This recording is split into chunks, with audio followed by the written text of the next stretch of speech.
السلام عليكم ورحمة الله وبركاته. شلونكم حبايب؟ إن شاء الله الكل يكون بخير. رجعنا لكم بفيديو جديد إن شاء الله يعجبكم. مثل ما تشوفون هنا الأيام اللي غبنا بيها عنكم كانت عندنا أعمال بالبيت. مثل ما تشوفون إحنا كل عطلة نستغلها بهالشغلات هذه. فهنا أبو فنونة قرر ينظف السبلت. نظفناه إحنا بالبيت بس ترك شوية آثار يعني على الحائط مالتنا مثل ما تشوفون قدامكم.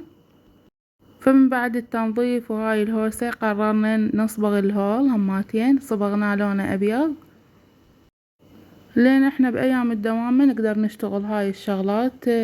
تعرفون يعني المدارس والدروس وهاي الشغلات.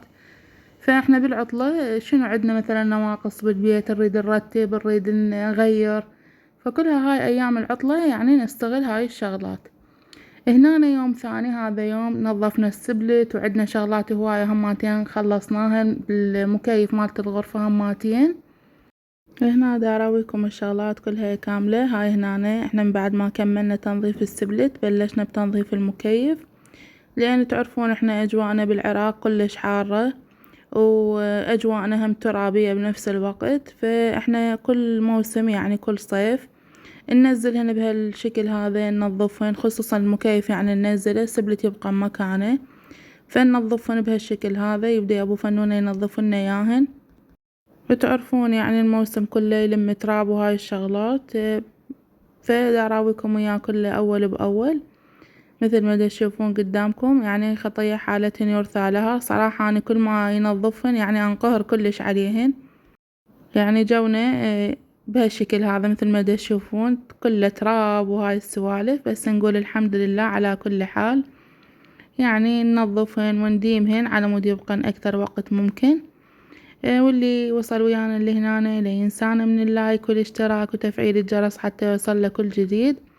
واللي سألني عن برو الحمد لله بخير وصحة وعافية. ومصورت لكم فيديوهات هواية بس صراحة هي يعني خربان واهسها لأن قناتها لأن ظلت فترة طويلة فما تفعلت.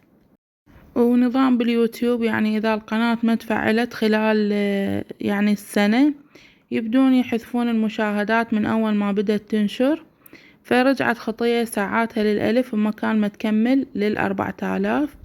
فأريدكم تشجعوها وتروحون تدعموها وتشاهدوا لها فيديوهات وتكون شاكرة وممنونة من عندكم.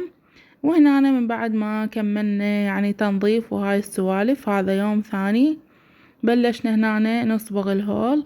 صراحة ما ضفنا له كل لون. يعني احنا أنا عن نفسي كلش أحب اللون الأبيض وأحب الألوان الفاتحة ما أحب الألوان الغامقة. فهذا كل هالآثار هذه يعني إذا نصبغ اللون الأبيض يبدي يعني مرور الأيام احنا نقول يتوسخ أي يلم تراب ويلم لون هذا الأسود كله هذا لون التراب اللي يلمه. مع العلم أنا دائما يعني خلال الفترات يعني مال الشتاء أو الأيام العادية دائما أسعف. وشفتوني أستخدم هاي الماسحة البيضة فيبقى يعني يلم تراب ويترك أثر بهالشكل هذا. فهنا احنا دائما يعني نصبغ يعني نجدد الصبغ مالته. يعني هنا السطلة تقريبا ب9000. قضت لنا المكان كله واحنا شغل بايدينا يعني على ايدنا. على مود يعني شلون نقول نوفر اكثر واكثر. وابو افنان يعرف لهاي الشغلات كلها الحمد لله. فيبدي يعني كل عطلة احنا نشتغل هالشغل هذا لين تعرفون ايام الدوام احنا منلحق بين دراسة وبين هاي الشغلات. فاحنا نبدي نستغل العطلة بهالشغلات هذه. يعني نواقص البيت شنو عندنا شي نريد نغيره نريد نجدد لنا فد شي. فنبدي كلها احنا يعني ايام العطل نستغلها اكثر واكثر. من بعد ما كملنا الصبغ انا نظفت كلها هاي الساعة والبنكة. العفو الساعة جديدة البنكة والثريات والبردات والسكك كلها هاي غسلتها ونظفتها ورجع الهول. هسه اراويكم وياه بالنهاية احس بانتعاش صراحة. يعني انا عن نفسي جوز انتم ما تشوفون بالفيديو في التغيير بس انا عن نفسي يعني كلش ارتاح من اشوف المكان مرتب نظيف. يعني احس بنظافة وانتعاش صراحة.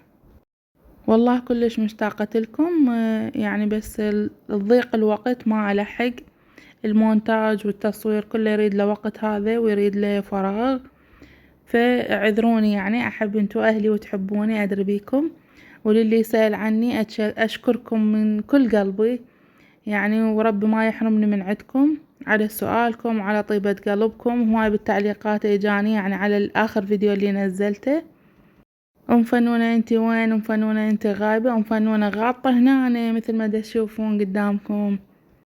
الحمد لله احنا بخير وصحة وعافية، بس تعرفون يعني هاي الأشغال تاخذ من عندنا وقت وجهد. وصراحة يعني أنا ما عندي عائلة كبيرة يعني اللي تساعدني، يعني أنا وأبو أفنان يعني متحملين المسؤولية كلها كاملة، فيصير تعب وجهد كلش علينا يعني. وما عندي أبناء هواي هم اللي كل من توقع عليه فد شغلة ونخلص، لا يعني هو أفنان ومؤمل وأنا وأبو أفنان بس. فتشوفون يصير جهد علينا وضغط كلش هواية، فكلش نتعب. بس من بعدها من نشوف الشي يعني وصلنا للي احنا نريده الحمد لله، يعني نرتاح نفسيا.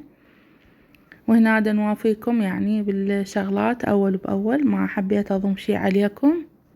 فيديونا لليوم فيديو تحفيزي وليس تعليمي، يعني نقدر نغير بيتنا أو بشغلات يعني بسيطة كلش نقدر نغير ويعني شلون نقول نضيف فد راحة نفسية إلنا، ونحس إنه أو تغير فد شي رغم ما شغلات بسيطة أنا جبتها كلش يعني مو فد شي كبير.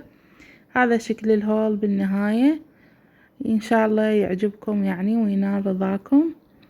هاي الساعة اللي اشتريتها جديدة ما حبيت كل شي بيها، رجعنا على العهد القديم، أحس هاي نوعياتهن أحسن. وهذا شكل هولنا والحيطان من بعد ما كملنا، يعني هو لون أبيض ما بيه فد شي، بس أحس أني انتعاش وراحة نفسية من أشوف كل شي نظيف ومرتب ورجع المكانه.